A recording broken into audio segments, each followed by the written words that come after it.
السلام علیکم دوستانو، ما ته اطلاع میلاو شوه چې په چارسده کې په 25 مئی باندې یو دلخراش واقعه شوې وه چې پکې درې روډیان په یو ځای یو خان د کلي خان چې نوم یې د نادر هغه په خپل حجره کې وژلي وو د ځمکې او د پیسو په تنازعه باندې. او بیا د واقعې فوراً بعد دوه درې ګنټې پس ملیشیا ته تللی وه او د ملیشیا ویزه د آلریډي تقریبا 20 ورځې مخکې په خپل پاسپورټ باندې لګولې وه او بیا د واقعې فوراً بعد تقریبا دوه درې ګنټې پس ملیشیا ته فرار شوې وه. په دې کې بیا چې کوم د دې ورثاو خپل خپلوان او رشته داران چې څومره مو او د کلي خلک وو نو هغې په دې دلخراش واقعه باندې احتجاج کړی او روډ یې بند کړی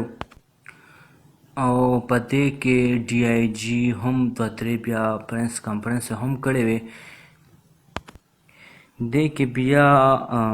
عارف نسیم نوم یو کس و د کوار سره تعلق و 1 جون باندې هغه ارسټ شو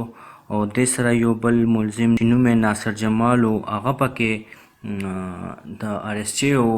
او نن دا خبر اوس ماته میلاو شو چې کوم مرکزي ملزم دی نادر چې د چا په حجره کې دا وقوعه شوې وه او د وقوعې څه لږ ټایم پس هغه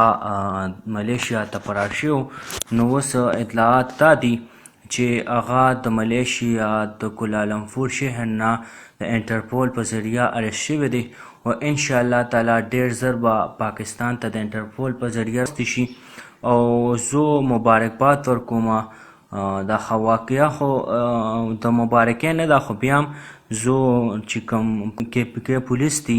او آی جي صاحب ته او ډي آی جي صاحب ته او په دې کیس کې چې څومره انوالو پولیس دي هغوی ته سپیشل مبارکباد ورکوم چې هغوی ته الله پاک انټرنیشنل سطح باندې کامیابي ورکړه او سرفروش شو.